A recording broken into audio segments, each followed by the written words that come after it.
13 minutos pasan de las 10 de la mañana en toda la República Argentina. Está con nosotros Ignacio Burlot, médico infectólogo, hombre del COES en su momento. Ahora te voy a preguntar por eso. Fanático de papelitos, amigo de la casa. Un montón de virtudes tiene Nacho. ¿Qué haces, Nacho? ¿Cómo andás? Hola Sebastián, buenos días. Gracias por la invitación. No existe más el COES. Era en la El época de COES, pandemia. yo hablé con Pablo Alfaro antes de irme de vacaciones, en principio Ajá. de febrero, que tenían una intención de... Pablo Alfaro, para quien no lo conoce, a cargo de... Exacto, Salud secretario del municipio. actual, secretario Sí. de Salud Municipal, con la intención de, bueno, hacer un comité de emergencia, reunir para valorar el escenario y la situación. Pero bueno, después creo que hubo una reunión y que yo no estaba presente, no estaba en la ciudad, y después creo que no se volvió a juntar como COES, digamos, Uh-huh. pero bueno. Si hay Ah, sí, comunicación. ¿vos le sugeriste al gobierno armar una especie de No, COE? no. Pablo Alfaro me escribió para convocarme de alguna manera a una especie de COES. Ajá. Y quedó ahí. Creo que se reunieron, como te digo, una vez, pero yo no estaba, no participé, no sé bien quién participó, pero bueno, no sé, creo que no hubo reuniones posteriores. ¿Qué cambió para que este año sea tan bravo el tema del dengue? Pues todos los años tenemos ahí una época que es complicado, que la pasamos mal, pero este año es terrible lo que está pasando. Sí, yo me venía preguntando, me venía imaginando que seguramente surgió esta pregunta, y también he leído un poco últimamente tratando de entender también por qué esto que pasa, y si bien hay variables que pueden explicar un poco lo que estamos viviendo, por ahí no nos explicamos con la intensidad que se está viviendo, no solo en Gualeguaychú, sino que esto es una realidad de muchos lugares del país. Y después cómo se da en algunos lugares del país el hecho de estar como protegidos de tener. Yo tuve un amigo infectólogo en Mar del Plata que me dice, no hemos tenido casos locales, todo lo que hemos visto es importado. Y sin embargo en San Bernardo, creo, en una localidad ahí cercana, tenían 200 casos de dengue autóctono. Sí. Entonces, ¿qué es lo que se da en algunos lugares? Que lo que se da es la diseminación y el sostenimiento anual de especies de Aedes, digamos, que tienen la capacidad de infectar el dengue. Pero ¿por qué se da de alguna manera en unos lugares y no tanto en otros? Las costas están un poco protegidas, las costas con mar están un poco protegidas, pero bueno, después todas las latitudes que se están tropicalizando, Sí, por bueno, decirlo de vos alguna recién manera. decías San Bernardo y tiene tanto mar como Mar del Plata. Totalmente, sí.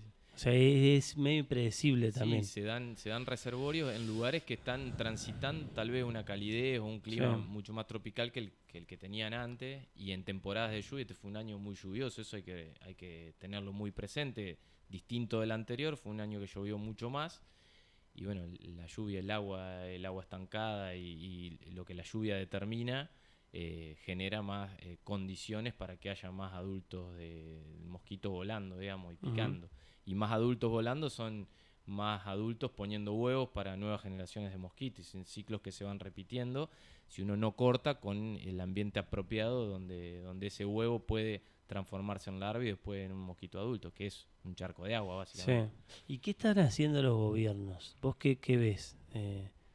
Yo veo cierta pasividad para la intensidad del asunto, digamos. Uno espera que haya ¿Eso más es directiva, que haya... pasividad a nivel nacional, provincial Sí, o local? ¿O no, todo? yo creo que general, digamos. Que te diría que es más, que hay más movimiento local que provincial y nacional, porque entiendo que hay más preocupación y hay más intención de hacer cosas. Nacional no veo un lineamiento realmente, no he visto nada, no nos ha bajado nada. Provincial, la Dirección de Epidemiología de la provincia ha trabajado todos los años con todos los brotes que hemos tenido de dengue, y obviamente que la estructura básica de lo que requiere hacerse en un brote de dengue se está realizando. Pero después entiendo que depende mucho también de los gobiernos locales, y la situación está desbordada en muchos lugares. Por lo tanto, para concluir una opinión, digamos, es que noto cierta pasividad. Me gustaría que haya más intensidad de Sí. lineamientos, de concientización a la población. Si bien hay y se escucha, me gustaría un mensaje más fuerte. Digo, creo que... Desde campaña de concientización hasta fondos para hospitales, digo, no, es como que no pasa nada, uno ve que no pasa nada. Sí, totalmente. No, bueno, las situaciones de eso es un capítulo aparte, ¿no? Las situaciones que están viviendo los hospitales y de nuevo el sistema de salud como parte un sistema global que está precarizado en general, Sí. obviamente está sufriendo muchísimo. En la pandemia de hace algunos años se cuestionó mucho el rol del Estado o lo que hizo el gobierno de Alberto Fernández en aquel momento para combatir el COVID. Se habló de excesos en el encierro, de el gobierno de los infectólogos que le decían al presidente lo que tenía que hacer. Yo creo que quedó también muy desdibujado y desarticulado todo lo que el gobierno hizo, culpa del presidente y su famoso foto en Olivos cuando estábamos todos encerrados.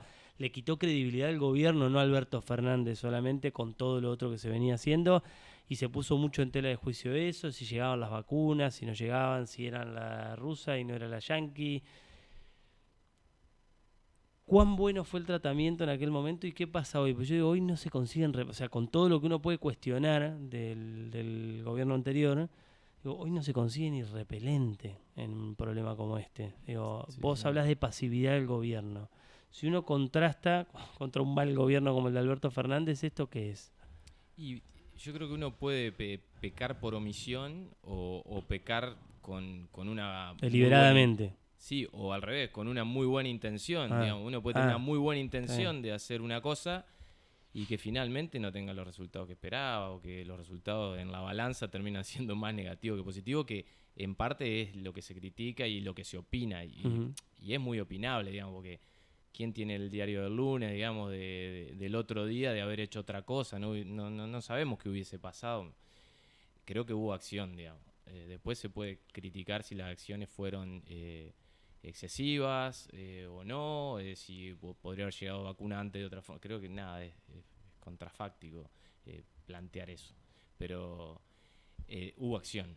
Ahora yo veo poca acción en ese sentido. Obviamente que ¿Ves algo? Digo, porque ahora por lo menos el creo ministro que de Salud salió a dar un par de notas porque no se sabía quién era. sí, no, eso desde ya que está desdibujado, ¿no? En un ministerio que se sostuvo como ministerio, pero que tiene muy poco peso, digamos, ¿no? Vos lo acabas de decir, no sabemos ni quién es el ministro de Salud. Eso creo que no es intencionado, me parece, ¿no? Carla Bisotti era experta en vacunas, digamos, la ministra que eligió el gobierno en pandemia de Alberto Fernández, con lo bueno, con lo malo, te repito, súper experta en vacunas, digamos. Entonces era una ministra muy apropiada para el momento Sí. donde la vacuna iba a ser, El tema. en teoría, la solución a la salida del impacto emocional y económico que tenía la pandemia, que hoy también eso no pasa como...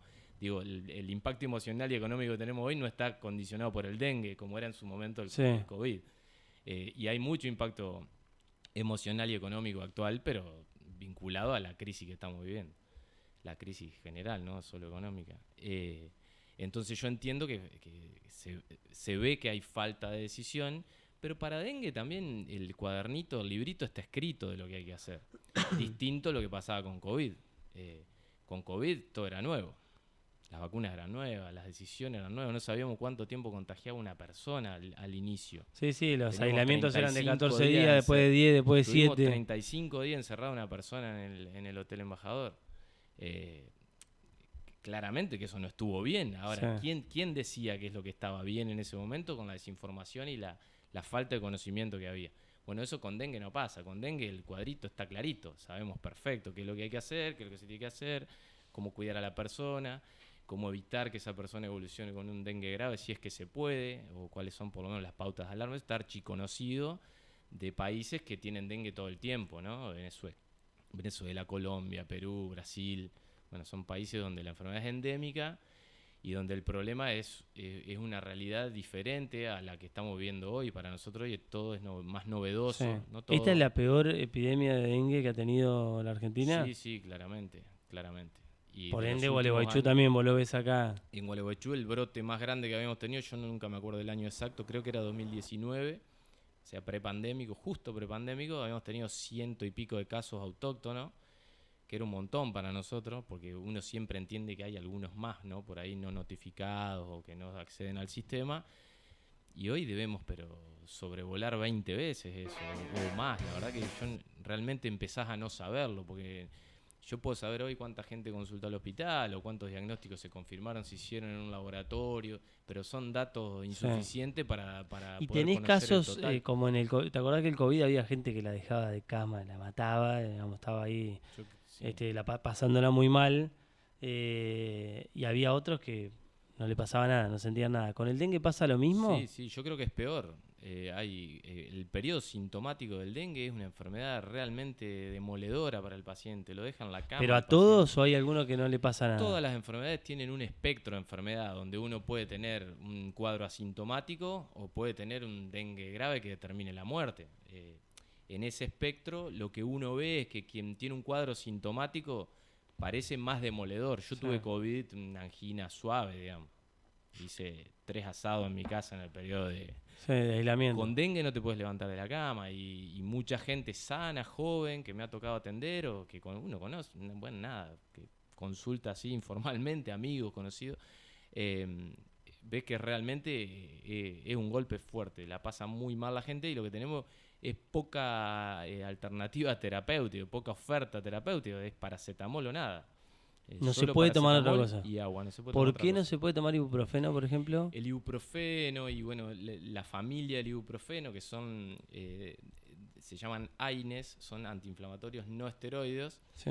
eh, son drogas que intervienen en un circuito que tiene que ver con un potencial anticoagulante, por decirlo de forma manera. ¿Viste la aspirineta que le damos a la gente Sí. justamente para que la sangre esté más licuada y Sí. no coagule tanto?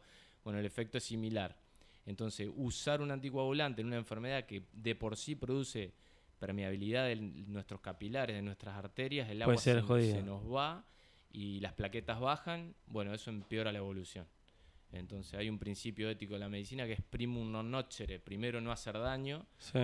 lo primero no hacer daño, no empeorar un cuadro usando ibuprofeno o diclofenac o dipirona, que por ahí hay algunos trabajos que dicen que la dipirona podría ser en alguna alternativa, en algún escenario, pero la recomendación es que no se tome otra cosa que no sea paracetamol y hay límites. Cuadros graves acá en la ciudad, hubo un Sí, fallecimiento. más de un fallecimiento hemos tenido. A veces lo que nos pasa es esto que nos ¿Cuántas pasaba con personas el fallecieron COVID. por el COVID? Yo no Por tengo el COVID, perdón, por el dengue. de dengue, no tengo el dato exacto, pero han fallecido más de 2 o 3 personas en el contexto del dengue, por decirlo de alguna manera. Claro, eso te iba a Porque preguntar. Viste que una cosa es después que nos pasa mueran eso. por dengue y otra de dengue, digamos. Digamos, Exactamente. como tienen alguna otra enfermedad que lo lleva a, o el dengue generó algo que... Exactamente. A veces desencadena un evento que tal vez en el contexto de no tener dengue no hubiese sucedido o tal vez sucedía igual, como una hemorragia cerebral que hubo. Obviamente que uno sabe que el dengue condiciona hemorragias, pero a veces por el tipo de cuadro que vemos no pega para que sea el dengue la causa de todo lo que le está pasando a ese paciente. Mm. Y después lo que hay, porque también el dengue baja los glóbulos blancos y los glóbulos blancos participan de nuestras defensas. Bueno, puede haber sobreinfecciones bacterianas que requieren antibiótico, complicando un dengue. Y eso es algo que yo tengo amigos infectólogos que trabajan en distintos lugares, estamos viendo que en ciertos escenarios aparecen infecciones bacterianas complicando un cuadro de dengue y eso puede desencadenar un hecho fatal. A veces uno tiene el diagnóstico y la confirmación de esa y otra vez se tiene la ¿Y sospecha quien ya y tiene no aborda. glóbulos blancos bajos, por ejemplo? Me Y pasa el otro bueno, día, me decía un amigo, yo tengo glóbulos blancos bajos de por sí. si tiene glóbulo blanco bajo de por sí es como los petizos, que somos petizos y recorremos en la curva de Gauss, estamos Sí. en la parte de abajo de la curva. Algunos viven con glóbulos blancos más bajos, otros más altos. Si eso es algo crónico, histórico, no No pasa es como nada. ser petizo, que no es tan grave. Sí. Digamos. Pero si tengo los glóbulos blancos bajos porque una medicación me los baja, porque estoy tomando un tratamiento que hace que bajen los glóbulos blancos la plaqueta roja, ahí hay un factor adicional a que puedan bajar más. O si estoy post un tratamiento quimioterápico, que ya esa condición por la quimioterapia me baja los blancos, el riesgo aparece y esto es un riesgo adicional a que pueda sobrevenir una infección bacteriana o de otro tipo. Uno escucha, estás escuchando a Ignacio Burlot, médico infectólogo. Uno escucha los factores de riesgo y son muy parecidos a los de la época del COVID, mayores de 65, menores de 5, no sé, diabetes, más o menos es lo mismo, Sí, ¿no? sí, exactamente. También el dengue tiene una condición que determina más riesgo de poder tener dengue grave, no quiere decir que sí o sí va a pasar, que es haber tenido dengue previamente. Ajá. Esto es un problema mayor para las ciudades que tienen dengue endémico, donde uno puede tener 2 o 3 veces dengue en el mismo año. Y ahí eso condiciona un riesgo de evolución más Eso grave. es verdad, no es mito. Esto Eso de no 2 es veces mito. el dengue no es lo mismo. Eso es verdad, y es un escenario que nosotros, como por la situación epidemiológica y climática nuestra, nosotros probablemente vayamos a recorrer un cuadro de tener dengue en los veranos. Por suerte no en los inviernos y no en otra época del año. Entonces va a ser una condición de riesgo si vuelve a circular, y sobre todo si vuelve a circular otro serotipo de dengue distinto al que circuló este año, de poder tener una evolución más grave. Pero es un factor de riesgo, no es que sí o sí me va a pasar, no es que la gente que tiene dengue este año, si vuelve a tener dengue el año que viene, sí o sí va a evolucionar grave. Sí. Hay mayor riesgo de que pueda evolucionar grave. Eso te iba a preguntar, porque vos decís casos de otros países en donde en un mismo verano tienen 3 veces. El que tuvo dengue hace 5 años, ¿es lo mismo ahora o...? Sí, en general el que tuvo dengue queda con protección para el serotipo de dengue que tuvo, que son 4, el 1, 2, el 3 y el 4. Para ese que tuvo va a tener protección, y si adquiere la infección, aunque sea en años, el riesgo varía si van pasando muchos años o si ha pasado poco tiempo.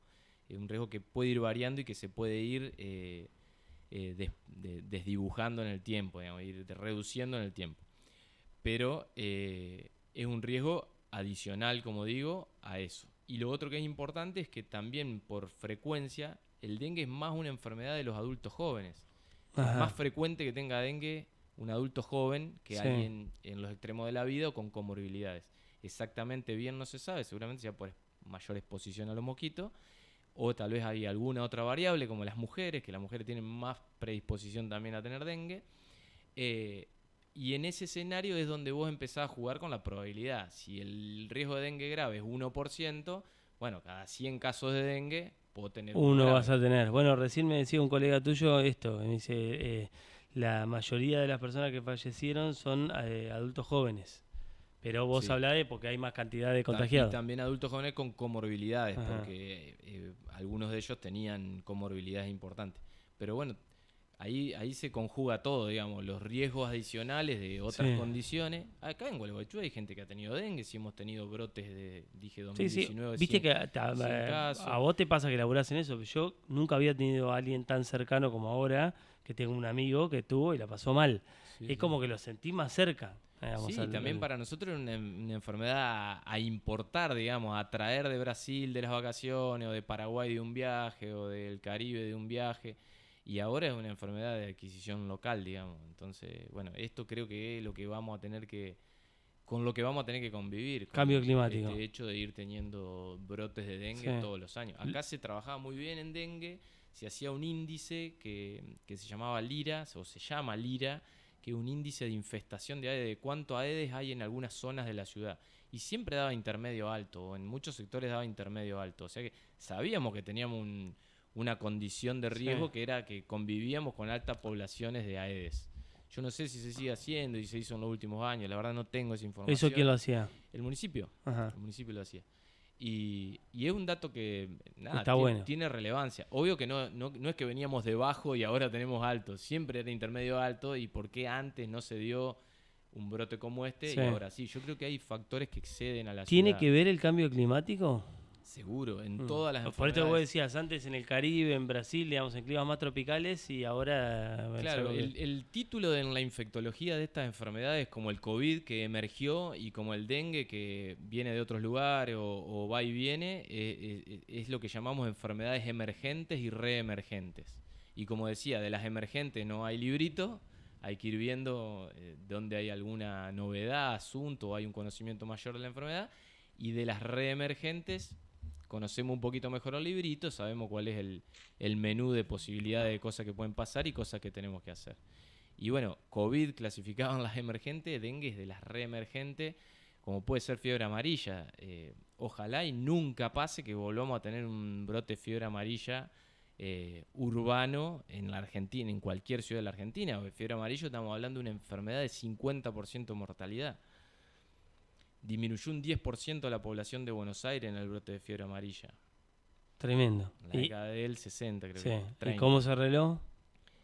Bueno, Argentina fumigó todo, con Sí. todo el país entero, con DDT, bueno, con órgano fosforado y Sí. órgano clorado, que hoy están prohibidos. Hoy sería inviable eso, porque el potencial riesgo excede A la el solución. perjuicio, excede a los riesgos de...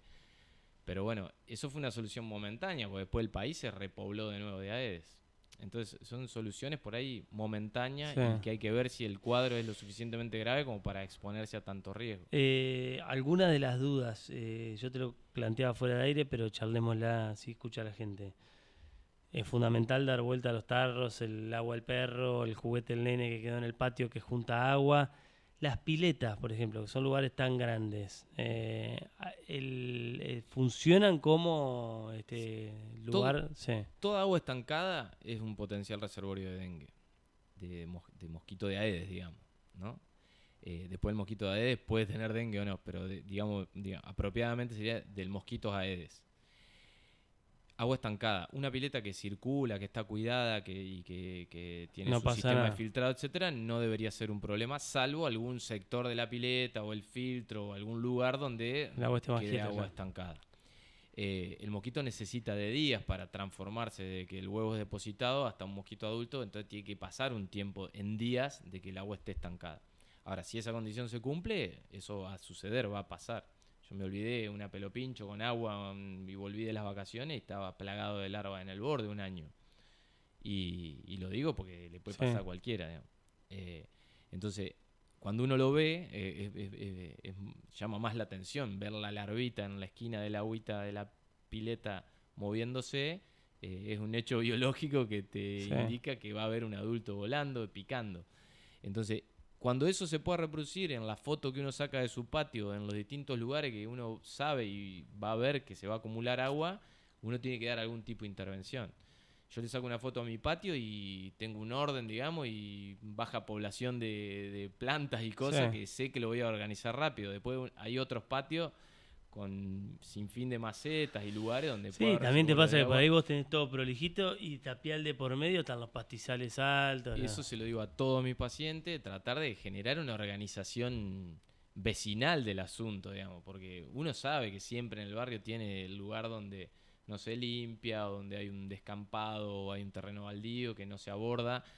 Hay que buscarle la vuelta en comunidad a qué se Sí. hace con eso, porque yo me mato en mi casa y el mosquito vuela y Sí, llega y me pica. nos decía Lina Villarruel, de ahí del nodo del hospital, que la autonomía de vuelo está entre 50 y 100 metros. Sí, sí, son 100 metros, son un poco más de 100 metros. Uno mira 3 manzanas más o menos del caso índice, ¿no? Que Ahora, es fundamental la campaña de concientización de totalmente. los estados, de esto, de cuidar tu casa. No se ve nada Sí, prácticamente, por ¿no? eso digo, yo creo que la ejecución es de la Uno ve, población, por ejemplo, pero de Ciudad de Buenos Aires, ha hecho avisos en la televisión ves avisos del dengue, provincia de Buenos Aires, a nivel nacional no hay nada. sí, sí, yo te repito, he visto poco. Además para lo que se ve de otras cosas, ¿no? Porque uno no es que no ve que no se hablen de cosas del gobierno, de decisiones del gobierno, de directrices. Bueno, Sí. está plagado de asuntos para discutir. Eh, y sin embargo de dengue uno escucha poco, ¿no? Ujú. ¿Qué otras cosas hay que tener en cuenta? Viste que generalmente uno lo que más miedo le da son los niños, los hijos. Porque yo pienso, ¿no? Bueno, vos mandás tus hijos a la escuela, los llenás de repelente antes de que salgan, pero vuelven a las 5 o 6 horas. Es decir, Ujú, y en el colegio no pueden estar con repelente. Porque, digamos, en el colegio te dicen, no, no se puede, porque ujú. no van a andar los chicos con un... ¿Cómo haces? Ahí estás a la buena de Dios, digamos. Yo digo que hay algunos chips por como es el mosquito que tenemos que cambiar. Nosotros estamos acostumbrados en Gualeguaychú a poner la pastilla para los mosquitos a la noche o ponernos repelente para ir a la cancha de fútbol. Y eso está bien, digamos, porque ese mosquito que pica a la noche molesta, uno no quiere que lo piquen los mosquitos, o sale a correr o hacer una actividad, no quiere estar espantándose los mosquitos y eso está bien. Pero hay que entender que la Aedes es un mosquito domiciliario, un mosquito de la casa, un mosquito que se cría en la casa y que va a volar en las casas, y está cerca de las personas. Y en ese sentido tenemos que cambiar el chip y poner la pastilla durante el día, ponernos repelente durante todo el día, tomar todos los cuidados de manera diaria. Hay un repelente que hay marcas conocidas. Sí. Cuando es verde, Sí, el off verde. el off verde, Sí. cuando la duración es más larga que los que son naranja en general. Eso lo miran, lo van a ver, dice hasta 12 horas, creo, o algo así. La realidad es que hay que repetir las 3 o 4 horas la aplicación, pero eso es una recomendación básica. El Si tema uno es lo consigue, conseguirlos hoy, sí, ¿no? si uno lo consigue, pero bueno, ahí de nuevo creo que eso también es ausencia del Estado, ¿no? Eh, Se plantea conseguir vacunas, bueno, consigamos repelentes. Sí, Yo creo sí, que hay ahí me parece la injusticia del reclamo, digamos. Al gobierno anterior se decía, che, trae más rápido las vacunas y ahora no hay repelente. Sí, sí, bueno, por eso hay que ver quién lo dice eso, bien, por qué lo dice, pero bueno, nada, dotar de sentido común lo que está pasando, ¿no? Y después hay buenas iniciativas como esto de generar un repelente Sí. apto desde un espacio institucional como una universidad Lo en que está conjunto con pasando el acá. municipio, que es lo que está pasando acá, eso es súper útil.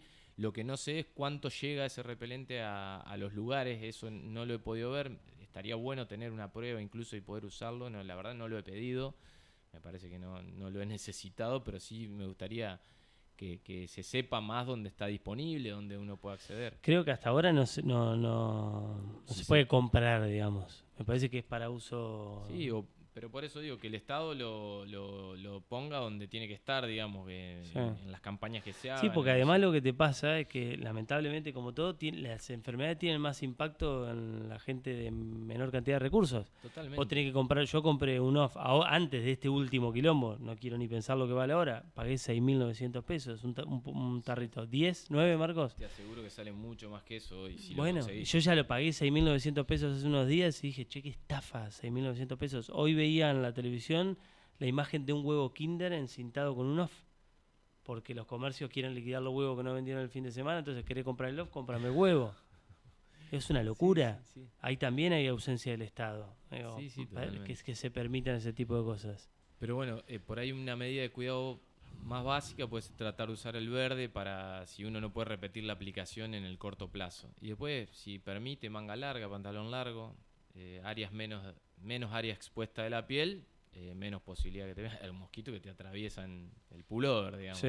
En general el Aedes es un mosquito más chiquito que por ahí no es el que pica, que puede El que te picar pica un a través de la caballo, remera. claro, como en la encefalitis equina, que te imaginás esos mosquitos atraviesan el cuero de un caballo, te imaginás una ropa liviana, Hacen lo que la quieren. atraviesan también. Entonces el Aedes es un mosquito en ese sentido más fácil de manejar con el repelente y en la casa, pero sobre todo con el repelente y en la casa. Te hago la última. ¿Cuán importante es moverse rápido, digamos, ante los primeros síntomas, consultar, digamos, en qué momento hay que ir al médico? Yo charlo con los pacientes una cosa que nosotros hablamos de dengue leve. Dengue leve el que lo puede cursar en su casa, y cuando la gente tiene dengue dice, leve será para vos el dengue, Sí, que yo no no lo puedo tenés levantar, porque estoy sí. destruido. Bueno, lo importante es que nos mantengamos en ese concepto que nosotros los médicos manejamos de dengue leve, que es el que no tiene ningún signo de alarma.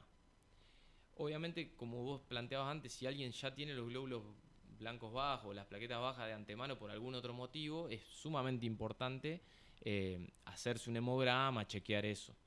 Pero sobre todo hay que estar muy tranquilo en su casa, en un lugar fresco, tomando mucho líquido, salvo que haya náuseas o vómito, que eso tiene que ser una alerta muy importante. La persona que tiene náuseas y vómitos no se va a hidratar, y esa persona hay que apoyarla en la hidratación. Sí. Hay que ponerle un suero y hidratarla, que se puede poner un suero Mirá en vos, su casa. te meto un asterisco ahí, porque te contaba que tengo un amigo que tuvo dengue y me decía, nunca llegué a vomitar, pero me daba náuseas todo. Cualquier cosa era una tortura. Y bueno, eso impide incorporar líquidos. Yo lo que le digo a mis pacientes, no tenés hambre, no coma 3, 4 días sin comer, nadie se muere de 3, 4 días sin comer, va a perder peso, pero lo que no podés es no hidratarte por un día, digamos, 2 días. De alguna forma hay que resolverlo y hay que acompañar y apoyar a ese paciente. ¿Por qué? Y porque puede determinar gravedad eso, o otros fenómenos, porque un paciente que se deshidrata puede tener problemas renales, insuficiencia renal, después se complica todo. Entonces a ese paciente hay que asistirlo. Eso en el periodo agudo que llamamos nosotros, cuando hay fiebre en los primeros días de la enfermedad. Y sobre todo cuando se va la fiebre, nosotros tenemos unos días posteriores a la ausencia de la fiebre que son donde tenemos que estar más atentos vigilando las pautas de alarma, los signos de alarma. Signo de alarma es dolor abdominal intenso y continuo, dolor abdominal Fuerte. marcado, y cualquier signo de hemorragia, digamos. encías que sangran, la nariz que sangra, que por ahí son sangrados menores, pero eso pueden estar relatando que podemos tener, por ejemplo, una hemorragia digestiva en el intestino, en el estómago, una úlcera que empieza a sangrar. Puede denotar otra hemorragia mayor. O las hemorragias ginecológicas en las mujeres, una menstruación que es mucho más abundante de lo habitual, o sangrado fuera del ciclo menstrual. Todo eso nos debe alertar y eso tiene que ser motivo de consulta. Y ahí el médico reevaluará cómo están sus plaquetas, cómo están sus glóbulos blancos y si requiere alguna medida adicional para sostener esas plaquetas o sostener si hay un sangrado. Pero después, tener las plaquetas muy bajas no condiciona la gravedad. A veces me llegan las consultas porque la plaqueta está muy baja o porque el hígado está muy inflamado y eso no son condicionantes de gravedad. No es un paciente que está peor o que le va a ir peor porque bajan mucho sus plaquetas. Mientras se mantenga sin los síntomas de alarma y los signos de alarma. Hay que saber esperarlos. Lo que pasa que obviamente genera ansiedad en el equipo de salud y en la población, obviamente. ¿El malestar dura en promedio cuánto o puede llegar a durar cuánto? Es raro que la fiebre como cuadro febril dure más de 7 días. Casi que a los 7 días se extingue la fiebre. Muchos van a tener 1, 2, 3 días de fiebre. Como muchos 7. Si pasa los 7 ya hay que pensar que no esté pasando otra cosa. Esto que hablamos hoy de una sobreinfección bacteriana o que esté sucediendo otra situación. Y luego de la ausencia de la fiebre, esos días críticos y claros donde hay que vigilar a los pacientes. Después el resto es todo malestar, digamos, todo me va a hacer sentir muy mal, me va a doler todo, pero no tengo riesgo de mayor gravedad o de que me pase algo malo, peor. Y lo otro que es clave también en un brote de dengue, que cualquier paciente con fiebre tiene dengue en un brote de dengue, ¿no? Pero va a venir un paciente que no va a tener dengue y va a tener otra cosa, una infección bacteriana que requiera cierta intervención o algo que requiera un manejo distinto a lo que es el manejo del dengue. Nosotros, como equipo de salud, tenemos que estar atentos a eso, muy atentos a eso. Porque ahí es donde se nos pasa la meningitis, se nos pasa la neumonía, se nos pasa la otra infección grave que requiere de otras intervenciones distintas a la del dengue. Sí. Entonces, ahí tiene que estar ya das por hecho que va por el carril del dengue. Es que, claro, cuando viene algo galopando acá hoy, es un caballo, digamos, es dengue, no vamos a pensar en una cebra. Pero lo que quiero decir es que las enfermedades comunes van junto con el dengue en el mismo momento. Y los pacientes, muchos van a tener dengue, pero algunos pueden tener las enfermedades clásicas que tenemos que atender a veces de otra manera distinta. ¿Cuántas semanas más, si es que se puede presumir, quedan de este brote a fondo? Lo histórico de Argentina, que no ha sido nunca un brote como este, hasta abril hay casos, digamos. Ya en mayo no debería haber más casos. Pero eso dependerá de la lluvia, de la temperatura, de cómo hagamos las cosas con las poblaciones de mosquitos que tenemos y de cuántos susceptibles van quedando, que seguramente van a ir quedando muchos susceptibles, porque tampoco el brote es tan grande que vaya dejando una inmunidad colectiva, ¿no? Y que no entre otro serotipo y que no sucedan otras cosas. Gracias por venir, Nacho. No, gracias a vos. Ignacio Burlot, médico infectólogo, pasó por la mañana, ahora o nunca. Nos queda un buen rato todavía de programa para cerrar la semana juntos allá a las 12. No te vayas. Con el primer mate, ahora o nunca. La manera que elegís todas las mañanas para estar informado.